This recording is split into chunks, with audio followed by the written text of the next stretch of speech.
Okay, guys, just to give you a little bit of information on me and kind of where my journey has come, where I was, where I'm at, and where I intend to go, and how my journey is a little bit different than most people per se. I started this at almost 400 pounds. I fluctuate now between 275 and 280. I got all the way down to 250, and then I went on a carnivorous diet and I started putting on a lot of muscle mass because the skin and stuff all over the place on my body was getting real loose. So lately I've just been focusing on just going to the gym, working out a lot, trying to get, as thick as I can muscle wise. And it's worked a lot, but there's still a lot of areas I have to improve on. I still want to lose another 40 pounds. My ideal weight when I was in the military I was about 220, 230, and I loved it. I was running like the wind, no problems. I mean, just everything was perfect. No fat hanging off my body. I was just a big, strong, healthy dude. That's kind of where my goal is. That's kind of where I've always been a pretty stocky. I'm only 5'10", 33 years old, O blood type. So, I mean, if you believe in any of the blood type diets, then you'll definitely see that O blood type people really, really like a lot of meat, and I found that to be somewhat true in general, but I don't really believe in the blood type diets too much. Somebody wanted to know a little bit about my family life. A new subscriber here was, trying to figure out, you have this GoFundMe up to help you get back to your parents because my father is in the hospital, and I just called him last night and I said, "Has anything changed? Are you doing all right?" He said, "No, nothing's really changed all that much, man." He said, "I'm trying to do what I can, and just they're about to take me tomorrow, and they're about to change the bandages and everything on my foot." What ended up happening is a doctor and his ego got in the way. He used to go see a podiatrist, and the podiatrist used to scrape the blisters that would form on his feet. As soon as they would find them, they would scrape them off, like kind of graft them off so the infection wouldn't start. Well, she quit this hospital. I guess she wasn't happy, and she went to work for another facility. And the new doctor, the podiatrist that stepped in, this guy with an ego, he says, "Oh no, the blisters are fine. I don't need to do anything about it." My dad's telling him, like, "Look, this lady, she's tracked my history. She knows they get infected very fast. Please just graft them. Take them off. I don't want them on my feet. It's going to cause a problem." Well, needless to say, the guy didn't listen. He let his ego get in the way. He let this big doctor brain of his that he thought he knew everything. He didn't look at the patient's individual history to see what should have been done. He just thought, based on what his knowledge was, this is what should be done. And sometimes that's not the case. Well, 3 weeks later, it was infected so bad that it traveled through the bottom of the foot and the top of the foot. A week later, when he could finally get in wound care, the wound care clinic, because the doctor refused to clean the wound, they were rushing him to the emergency room so he could have the top section of his foot, like say this was the foot and this is the cup. The arch was removed completely out of the bottom and then removed all the way across the top. They took everything out. They removed the whole entire center section of his foot all the way to the bone. And he's had a pump and bag, and his legs are turning black all the way up to the knees. They've been kind of turning purplish blue for a while, but now they're turning black. And you can see the progressive stages of him falling apart. He's shutting down. His memory's not as good anymore. He's very ornery. He's swearing and stuff at people where he's never done that before. His whole mentality and stuff has changed. So, I moved down to Louisiana to take this job here and to help an aunt that had MS, or not MS, she had fibromyalgia, lupus. She was about 30 pounds overweight. I came down here, moved in with her, helped her lose the 30 pounds, helped with the lupus and the fibromyalgia substantially with a keto diet, and she loved it. She started thriving off of it, but little did I know the entire time that she was here, her house was not in good shape. The people that were living in before, I won't disclose their names or anything like that, were high on meth. They would use the house to cook meth while she was out working in California. She was gone for a number of years, and she didn't know what was going on. And they were family members of hers. And they used the property to cook meth on because it's out in the country. And they just destroyed the home. Holes in the walls, the floors tore up, chemical smell throughout the entire house. I came in, I painted the walls, I redid the borders, I redid the floors, I redid every single thing that I could possibly do. I took $12,000 of my money that I had put away and I put into her house and her property. and all she could do is steal from me. Take my debit card, spend my money and stuff like that, pay bills that I didn't know she was paying with it. Finally, I mustered up enough courage to walk away from the whole entire situation, and I moved out here on this farm that I'm living on now, or this ranch that I'm living on now. I've only been here for about 5 months, but I've been trying to recoup everything that I've put away for the last, year and a half. And, honestly, living out here in rural Louisiana with not a lot of business going to my work, I haven't been able to make a lot of money. The money that I used to make, I don't make anymore. I make a good hourly wage, yes, but there's no business out in small town countries, where people don't want to bring their car and spend $1,000, $2,000, $3,000 on it. I mean, they're very selective on what they put their money into. So it's been a huge, huge struggle for me to stay on my feet, keep up with my bills, plus all the Facebook channels, plus the YouTube. I'm doing giveaways every single month. I'm actually behind on a giveaway right now because of the current situation that's going on. I've struggled and I've stressed for a long, long time. I do for everybody else. And, I recently put a post up a couple months ago on Facebook just to kind of get a feel for how many people have been affected by my help. And it's ungodly the amount of people that have just came forward and said thank you for everything that you do. You've not only helped me, but you've helped my husband, you've helped my children. People that I didn't even know were watching my videos and stuff like that came forward and said, you've changed my whole entire life and I owe you everything.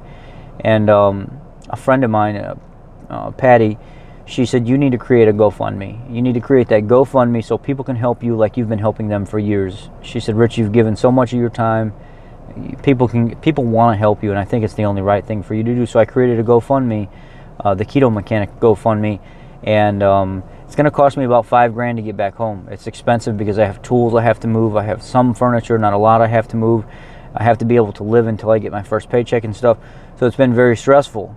The question was, when this new person came from another channel to my channel, they seen the story that I was telling and stuff, and they said, I went to your Patreon account and I seen your video about your life. Who are the parents that you're talking about now? This is what this story is about. The parents are my foster parents. I was in a very, very, very abusive home when I was younger. I got beat every single day. I have cuts all over my body where they busted open my head, where my arm was cut open. I've got little prick marks and stuff all over my body where the woman that I live with, that I thought was my mother, would literally stand me in a corner with my face on the wall, and she would take one of those steak turners with the little prong thing that you have on your grill, and she would, you little bastard, this and that and everything else, and you fucking not my kid and everything else, and she would just poke me with this thing and take little chunks of skin out of my body. I've got a big skin on my side going about that big, where she actually swung like a machete style knife and it just barely grazed my side, and it took an entire chunk out of my side. I've got wounds in my knees where one of them, she threw a knife and it landed in my knee, and then the other one, she stabbed me in the knee with a screwdriver. So growing up, I had to be a very, very strong person. I was the child in the family that I thought the other kids were my brothers and sisters, but when I was 13 years old, I ran away, and this was the 5th time I ran away because I was tired of getting abused. And at this point, I had been out of school for, 2.5 years. And I was staying home watching her babies while she was out gallivanting, going around with every guy she could go around with. And they were all part of this big drug smuggling ring so I was homeless for a while. I ran away, I was homeless. And I got tired of living on the streets and begging for food out of the back of restaurants late at night when they were closing, and going to the Salvation Army boxes and raiding the boxes so I can see if I can find clothes that I can wear. And, I would dig through trash to find clothes and stuff. And I met up with a homeless man that had been on the streets longer than me, where he kind of guided me along the way to try to figure out how you live on the streets. So I did this for about 3 months before I even went to the police. When I went to the police, I basically told them about all the drugs that were in the house. There was $250,000 worth of marijuana. There was $4.5 million worth of cocaine in the house. They found like hundreds of sex tapes that this woman made with men from all over the place. There were guns, there was cash. And they arrested the old man. They put him on like a $1.5 million bond because they found out he was the right-hand man to the drug smuggling ring, or the Irish mafia that her grandfather was the head of. And they were getting drugs out of Juarez, Mexico. Well, they were already looking for all those people anyway, so it was just me, the child that had been homeless, that was getting beat by this woman. It was her fault. Almost half the ring got arrested and put away by the information that was given up. all that money and drugs was missing because of all that, and you know, somebody had to answer for it, and I wasn't going to keep living on the streets. So I got tired of living on the streets, and I walked for almost 16 hours to get as far away from that area as I possibly could before I turned her into the cops. And when I went into foster care, my first foster mother was Miss Gloria Jean Johnson. She was an African American lady on 63rd and Green on the south side of Chicago. I was the only white boy going to Hubbard Elementary School. I got into my first fight there. I started lifting weights there. I started playing saxophone and clarinet. I started getting treated like a child. Somebody was actually loving and caring for me. And to think about all the racist stuff and the racial stuff that I have to deal with down here in the South every single day, about people throwing slurs around and calling, you know, African American guys down here, come here honky, come here Negro, come here, all this other stuff. And I'm like, why would you talk to these people this way still? Like down here in the South, it's still really, really bad, and people don't even realize that. And I have to listen to this stuff, and I have to think to myself sometimes, you know, my mother, I still consider her my mother to this day, because she was just so loving and caring for me. I think to myself, you know, my mother's black. The woman that took me in and raised me, that actually showed me love and how to be a kid, put me in school, and would take me to all my music events, and sit me down at the table and teach me how to do my schoolwork, and cook grits and biscuits and bacon for me every morning before I would go to school. And I'd come home and she'd have fresh hog maws and chitlins and greens and stuff every single day. I could smell it coming down the block. I wouldn't even get to the house yet. I already knew she was cooking. Miss Johnson was in her 60s, I think, or late 50s or early 60s when I moved in with her. And Mr. Eddie Johnson was I think he was about 70 years old, but he was disabled. So not only was she taking care of the house, she was the precinct captain for the CAPS local agency, where she would look out for the neighborhood, because there was drugs going in and out of house on both ends. I watched a girl get raped right in front of my house and couldn't do anything about it. I mean, literally watched her get raped right in the road. I mean, it was a rough neighborhood. The cops wouldn't even come to our area unless they necessarily had to. But they were in fear of that. They didn't know what was going to happen to me, being so young and white and the only white guy in the area, or kid. So even though people treated me good because I was a child, I didn't know any better. They treated me just like I was their best friend, like I was their family member. I didn't have a problem with racism in the hood. Like, I was really treated just like I was another one of their family members. I didn't have a problem. I didn't get to experience racism in a African American community, and it's such a bad area of Chicago like everybody talks about. It didn't happen that way. But what they were in fear of is when I got older. When I got older and was old enough to start hanging out with different people and stuff like that, make my own choices, they were afraid something bad was going to happen to me. So they ended up moving me to another foster family. And I wasn't necessarily okay with it, but I had to do it. I mean, that's what they were making me do. Those people are the ones that I call my mother and my father today. Tony Stanzik and Stan Stanzik. And we lived in a nice, ritzy area, a new upcoming area in Illinois, Romeoville, Illinois. It was a brand new home that they were in. It was a nice life. I lived a great life. But the counselor that was in charge of me did not like my parents. And she would make up every excuse and lie in the world to get me removed from that house because of a personal vendetta against them. So she removed me from the house and put me in another home. And then I bounced from home to home to home to home until when I was like 16 years old, I moved back with them. 15 years old, I moved back with them for about another 6 months. And again, she did the same thing again. They got into a little disagreement about something, not about me, but about how they were being parents. And my father and mother were like, look, this is how we're doing it.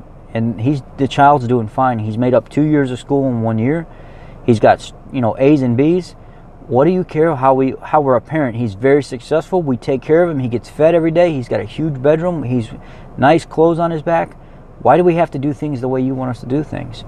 He's a very well taken care of, and I was. They spoiled the heck out of me. New PlayStation came out, they bought it. But in order for me to get it, my dad was like, I want you in the front yard pulling the bushes out, like literally pulling the entire bushes out of the ground.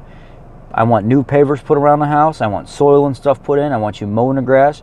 You're working for it. You're not just going to get it. So my dad taught me about work and about work ethic and being on time. And he loved, just every night we would lay on the couch together or lay on the floor together. My dad would lay down and I would lay in front of him, even at 15 years old. And he would say, come here, buddy, lay down by me. And he'd put his arm around me and stuff, and he'd say, I love you. And we just watched TV, whatever, whether it be NYPD or whatever it was. And all of a sudden they came in again. We got to remove the child from the home. So they removed me from the home, and I bounced around from more homes and more homes. And finally, when I was 17 years old, I said, I've had enough of this. I'm not doing this no more. I'm not going to bounce around from home to home. I'm going to drop out of school. I want to be emancipated. I want to be my own man. I'll go get a job. I'll do all that stuff. I want to have my own apartment. So at 17 years old, I went and got a job at the YMCA working as a janitor from midnight to 4 o'clock in the morning. And I would clean the YMCA, mopping the floors, throwing all the trash away, making sure all the supplies were restocked. And then at 4 o'clock in the morning, I'd leave the YMCA and I'd drive to the construction site. And at 6:30, 7 o'clock, the Hispanic guys, a whole crew of them would show up, and I would run a crew of Hispanic guys that were doing construction. And we would prep brand new homes, and we would retrofit old homes with cellulose insulation. So that's what I did. I ran a crew of guys, and then after I got tired of that, I went as a supervisor at the Chicago Tribune. But when I became emancipated and I started making these choices in my life, my parents came back into my life. They said, just because you didn't finish your foster care with us or whatever, doesn't mean we can't be your mom and dad. We love you. We want to be in your life forever. So even though you're out on your own right now, foster care has nothing to do with our life now, and they can't tell us what to do anymore. You are our son. We want you in our life. We want the family to be part of yours and you to be part of theirs forever. We don't want that to change. You don't have a mom and dad. You don't have a family to go to. We want to be your family. And we don't need them to dictate that now that you're on your own. And my family has taken care of me ever since. Ever since I've been out on my own, through all the military stuff, through all the choices, divorces and everything, or divorce I had, my family's always been there for me through all my choices in life.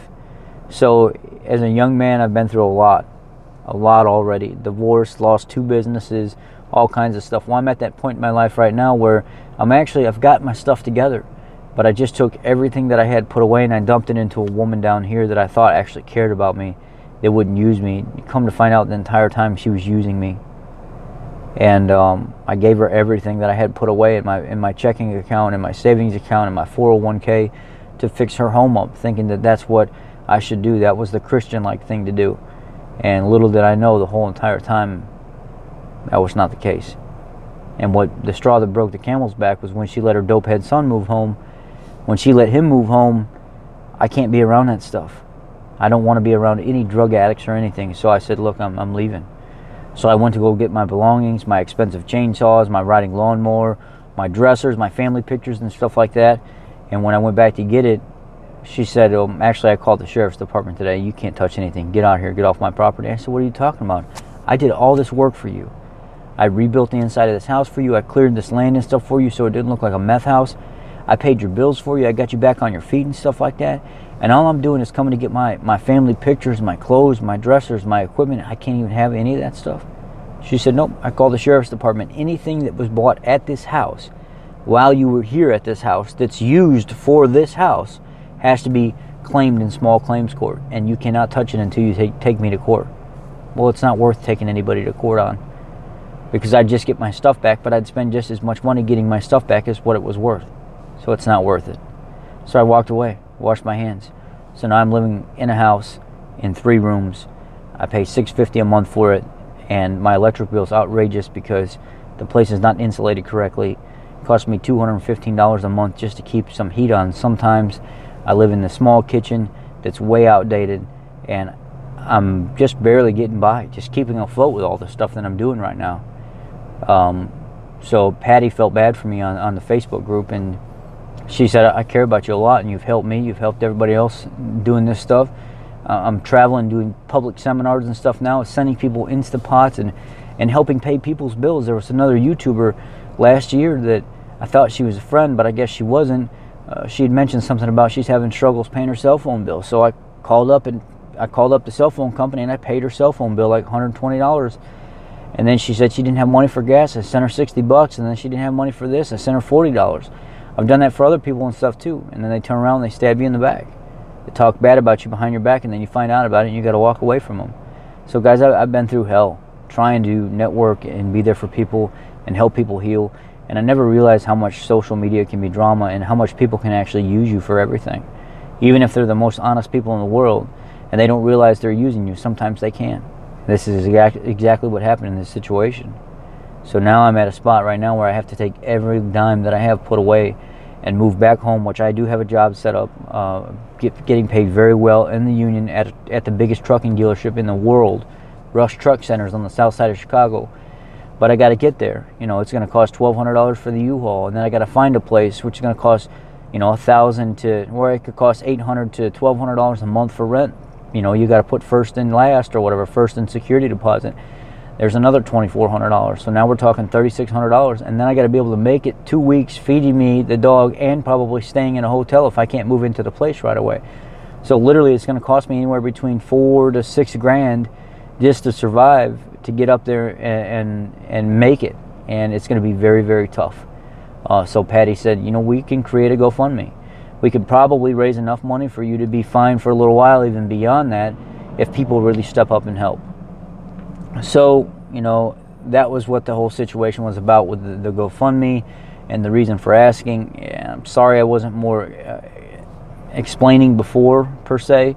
That's the whole issue when I talk about going back to my parents now, and some of you are confused when you read the article. That's people that raised me, that I thought was my mom and dad, the ones that abused me and beat me and stuff and locked me in rooms for days with nothing but water and bread and a bucket to shit and piss in, basically, and 2 babies to take care of while I was locked in these rooms. So it was a rough time. So that's the deciphering of I hope this now explains some things about who I talk about as my mom and my dad now, as opposed to what you guys have read in that newspaper article about what happened in my life.